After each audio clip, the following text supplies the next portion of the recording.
Olá pessoal, sejam todos bem-vindos a mais um breve comentário, dessa vez a lição de número 2 da revista Atualidade Cristã, que neste primeiro trimestre de 2025 traz como tema as profundezas da revelação divina na carta do apóstolo Paulo aos Efésios. O comentarista da revista é o pastor Joaquim José da Costa. Eu sou Fábio Fernandes, vem comigo nesse resumão.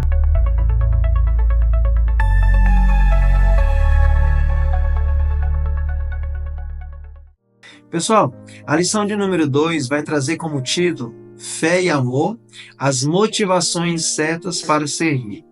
A insistência do apóstolo Paulo em colocar o amor e a fé como sinais da prosperidade espiritual das igrejas não pode passar desapercebida, mesmo porque, quando esses fundamentos se esfriam, a tendência é a religiosidade invadir a igreja com a prática de muitas ações que não dependem da fé nem do amor. Na verdade, há muita coisa que se pode fazer na esfera religiosa em nome de Deus e para Ele, mas sem o seu amor e nem sequer crendo nele. E é quando o fazer toma lugar do ser. Deus chamou o cristão para ser cheio de amor e fé, em primeiro lugar, para lhe agradar em tudo o que fizer, pois sem fé é impossível agradar a Deus. A igreja foi eleita para servir. A função da igreja é servir a Deus e aos homens, não há outra função. Deus é autossuficiente, não precisa de nós. Aliás, Deus não precisa de nada e de ninguém. Mas tem planos de resgatar o homem perdido e iniciou esse trabalho por meio do seu Filho, que declarou ter vindo ao mundo para servir. Jesus veio ao mundo para servir. A função de servir é tão honrosa que nosso Senhor assumiu a condição de servo. Ao retornar para o Pai, encarregou os seus servos de continuarem sua missão de servir tanto aos inimigos de Deus, como também de servir uns aos outros. A igreja serve com o que recebe de Deus. Antes de retornar aos céus, Jesus equipou seus servos da autoridade do seu nome e do poder do seu Espírito para servir, pois ele conhecia a natureza do serviço que seus seguidores haviam de executar no mundo e o tipo de adversário que enfrentariam. Quando Jesus convocou os discípulos para evangelizar, deu-lhes poder e autoridade sobre todos os demônios e para que curassem as doenças. As autoridades no nome de Jesus é irresistível aos demônios e às doenças, mas quem a exerce precisa também estar sob o poder do seu Espírito. Jesus disse que os discípulos receberiam poder quando o Espírito Santo descesse sobre eles, o que de fato ocorreu no dia de Pentecostes. O dispenseiro de Deus deve ser fiel. Paulo, falando por si e demais obreiros, achava importante que os homens o considerassem despenseiro dos mistérios de Deus. A fidelidade do despenseiro deve abranger duas situações, pelo menos. Primeiro, entregar o que recebeu de Deus e, segundo, abster-se de dar o que não recebeu dele. Muitas boas obras podem ser praticadas por qualquer pessoa, mas a obra do despenseiro de Deus ninguém mais pode fazer, pois ele entrega os mistérios de Deus que transcendem a vida terrena e avança para a vida eterna com Cristo. A igreja é impulsionada pela fé e pelo amor. Ninguém pode servir a Deus sem amar a Deus. Todo serviço cristão deve ser movido pelo amor. Mas isso não acontece com o amor humano, que é imperfeito, e sim com o amor que vem de Deus por meio do seu Espírito. Nossa dependência de Deus é tanta, é tamanha, que até mesmo a fé com que cremos para a salvação vem do nosso Senhor. E depois de salvos, continuamos crescendo na fé. Sempre que nossas ações e palavras sejam movidas pelo amor e pela mesma fé que recebemos no Senhor, de modo que tudo o que fizermos, até mesmo o comer, o beber, o correr, sejam feitos para a glória de Deus. Obras extraordinárias são feitas por fé.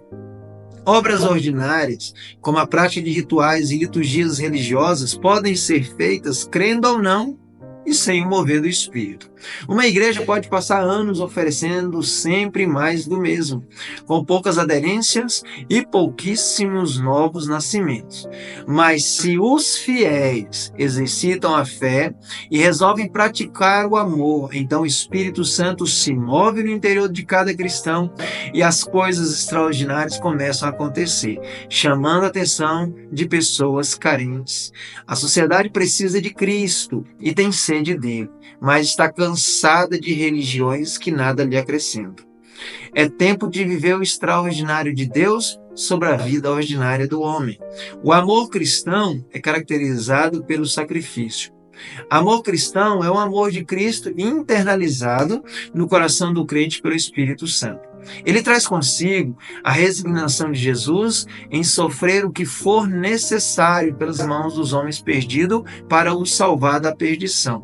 Só esse amor capacita o cristão a fazer o que Jesus mandou. Amai vossos inimigos, fazei bem aos que vos odeiam, bendizei os que vos maldizem, orai pelos que vos caluniam. Isso não dá para se fazer com amor humano. O amor, portanto, é motivo maior de tudo que o cristão faz para o Senhor.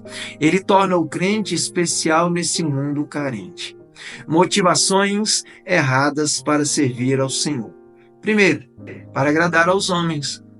A natureza humana é antagônica à natureza divina, sendo este o motivo de Jesus vir e investir a sua vida na nossa transformação.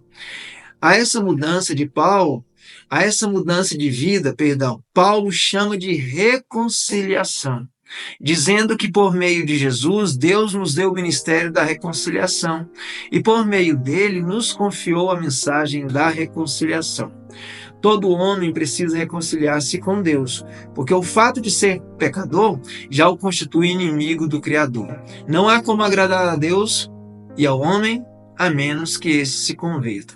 Outra motivação errada para servir, para a autopromoção. Quem se vale do nome de Cristo e de sua igreja para se promover está correndo um grande risco. Ananias combinou com sua esposa, Safira, de que iam ofertar parte de sua propriedade para a igreja, mas que isso ficaria só entre eles, pois desejavam que a comunidade pensasse que estavam dando tudo como fizera Barnabé. Mentiram ao Espírito Santo, mentiram a Deus e morreram. A vontade de ser reconhecido é comum em pessoas que buscam a sua própria glória.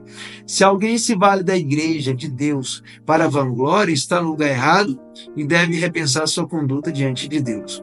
Outra motivação errada para servir, cumprir dever religioso.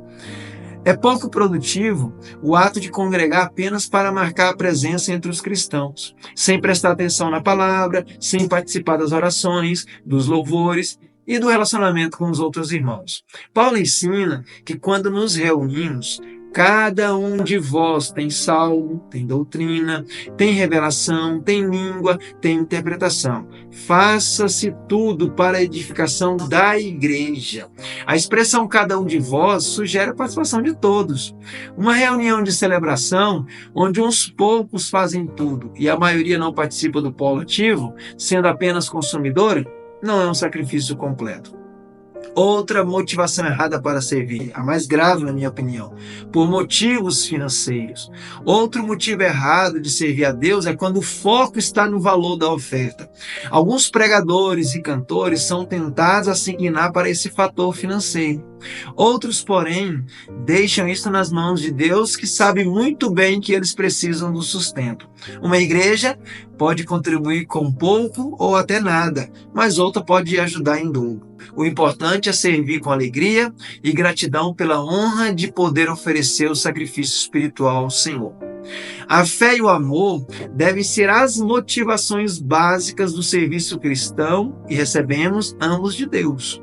Pois nada temos em nós que possa agradar ao Senhor, mas todas as virtudes vêm dele. E para ele devem voltar como sacrifício de louvor.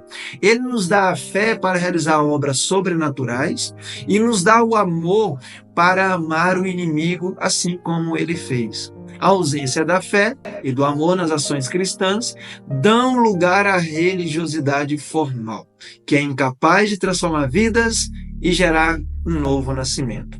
Pois bem, pessoal, quero agradecer por ter assistido até aqui esse breve comentário da lição de número 2. Também quero deixar o convite para você participar conosco da Escola Bíblica Dominical, das 9 às 11 horas, na Igreja Evangélica Assembleia de Deus, pastoreada pelo pastor Joel Moré.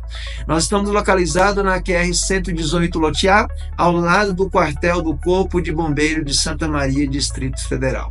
Um forte abraço para todos vocês, fiquem com Deus, Deus abençoe a todos.